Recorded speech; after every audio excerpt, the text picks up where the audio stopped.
Money in the Bank. First, start off with the ladies. Ladies first. Yes, you know sir. how we do things, man. And I was surprised, honestly, a Why? little bit. Like I can understand the What was you surprised about? logistics a little bit as far as the whose match should go first, but the women from the jump, I was like, this is going to be the better Money in the Bank. I think that was the one that we didn't quite know what was going to happen. Yeah, and also the one where whoever won, I'd be like, yeah, I see why. Sure.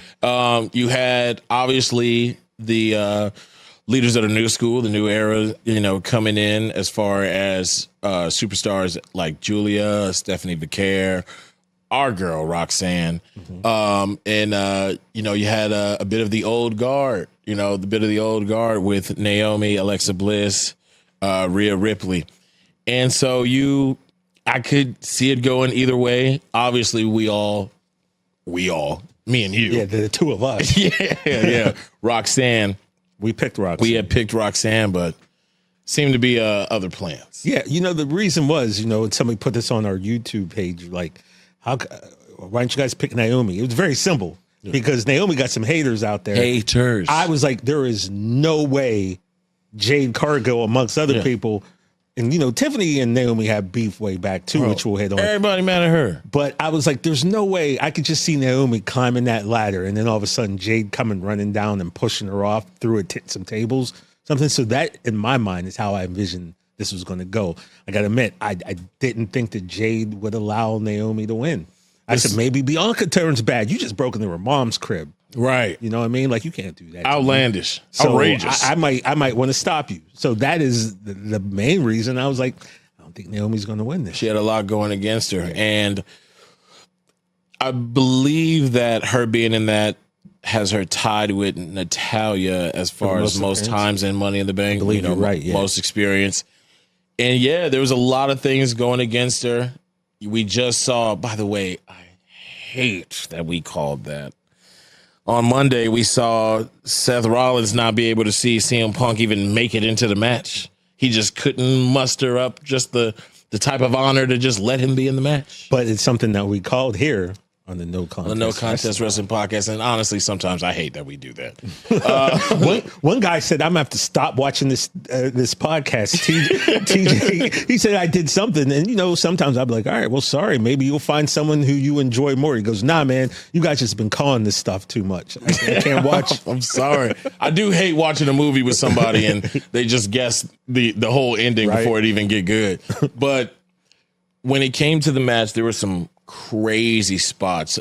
Roxanne did a springboard, I think it was onto Rhea, where she was laying on the ladder and she goes from the turnbuckle to the ropes, flips onto Rhea, and I was like, yeah, this is her night. Yeah, she going crazy. Remember, even before that, Rhea had her in the move. I forget what she was going to do, but Roxy kind of flipped it, which then made Rhea go onto the ladder. Yeah. It was leading just up to her doing that move. It was one of those, and then Julia and Stephanie have such great chemistry. That's when you're fighting your best friend, man. And then, let me tell you how that just hurts because when Stephanie was a guest here, we talked to her about Julia. She said how close they were, how much she loved Julia, how Julia helped her put furniture together for the crib. Right. And then Julia went and stabbed her in the back. Man. Yeah, but that's wrestling. It is. I ain't seen a pair of friends stay together yet. I mean, the New Day broke up, but then they didn't. Once that happened, I was like, it's fair game. Yeah, bro, we've seen safe. Matt and Jeff go at it. And the ladies for the second year in a row, I just feel like had the better Money in the Bank match, and it could be because I'm a fan of every lady that was in the match. Mm-hmm. I've been a long time Alexa Bliss fan. It was cool to see her and Roxanne, the two 5-footers, go at it. Alexa holding her own as a member of the old guard, the champions that we're used to seeing, and showing the newcomers how we do things in this Money in the Bank match. But we got to talk about a move that was coined here on the No Contest Wrestling Podcast. I think you guys are aware, the Devil's Kiss onto the ladder. That was special. That was special. That was special. And now we get to the point where the devil's kiss, it's so big it gets teased. It's synonymous. But it's a tease now. Yeah. Because she starts to do it, everyone gets hyped. And then it gets taken away. So then we lose it. And then she gets, of all people, Rhea on a ladder. And there is a devil's kiss on a ladder. And first of all, I don't know if I said this last podcast.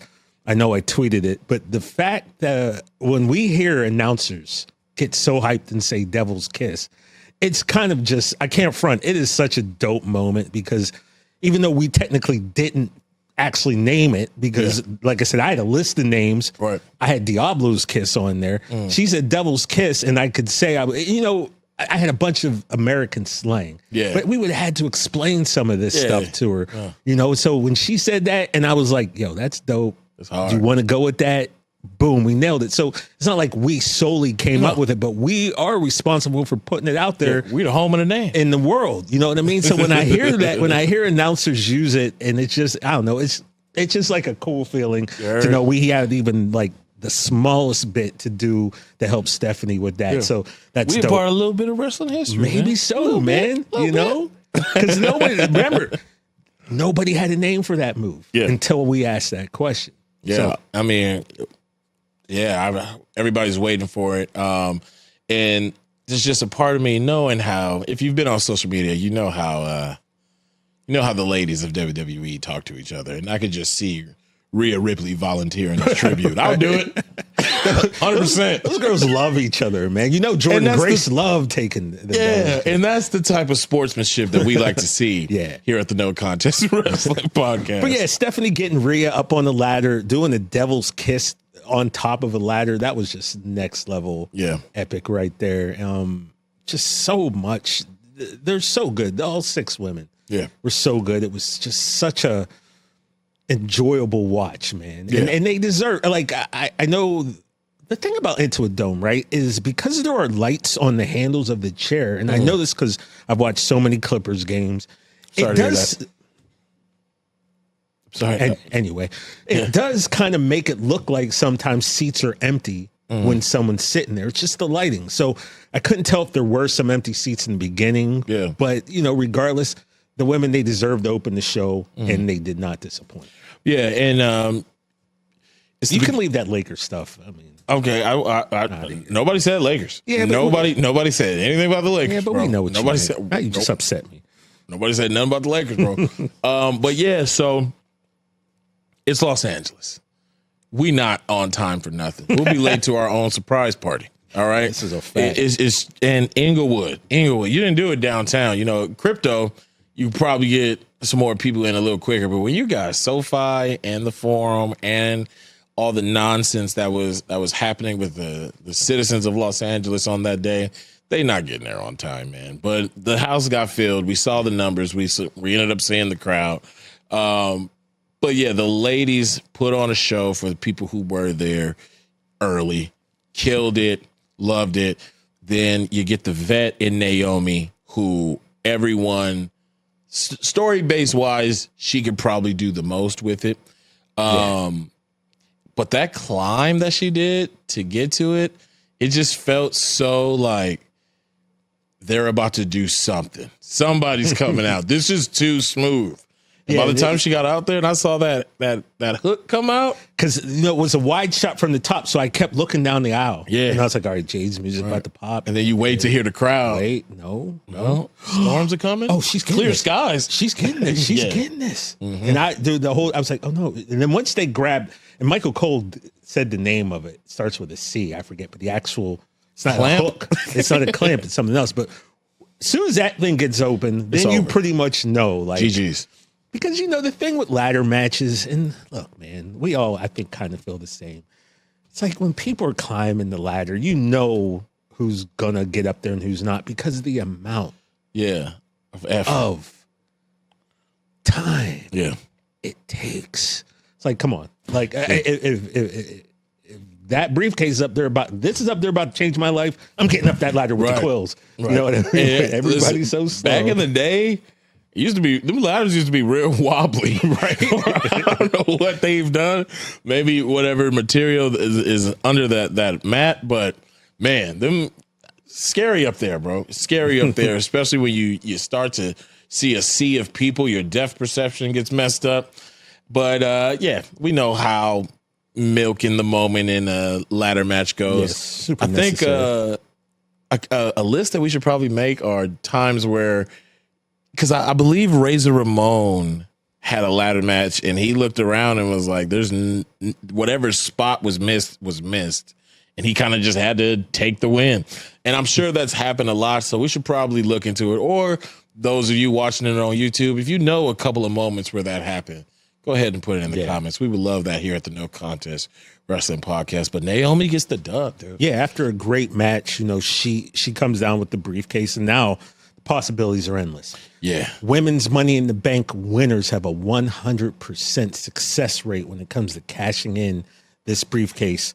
Well, theirs is white, but you see what I'm saying. This briefcase for a championship. So it's going to be interesting. Who does she go after? Does she go after Tiffany? Already have some beef there, right? Yeah. Like, I think that's where your story is, because remember when Naomi came back, they were trying to build Tiffany up. This when Tiffany was making her ascent. She had a lot of matches with Naomi, went over a few times when she was trying to beat Nia, when Tiff was, you know, Nia's girl. Yeah. She interfered. So, you know, right then and there, that this new Naomi, you know, it's on site with Tiffany. I don't really think there's as much beef with Io, but it don't matter because both of you got a belt, and I'm taking one of your titles. Right. Okay.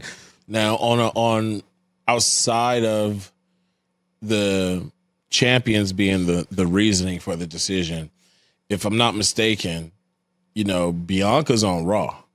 It might be something to have Raw's title and always have that over Bianca for the storyline. But then her husband work at SmackDown. Like, Yeah, so that's you know, why. you kind of got it, you know. And I think it's the Tiffany thing, man. Like, there was prior beef there. Yeah. And So- even though she got issue, you know, she already said her and Jade, you know, when you watch any of her pressers, her and Jade, they going to be all right, according to Naomi. Yeah. She said that, or I'm sorry, her and Bianca. Right. My bad. She also said that Jade could go to hell. Yeah. Go to hell. HAIL. So that's not going to get situated anytime soon. So I think it's Tiffany. It's that title. And I think it's just now a matter of how long she wants to play the game.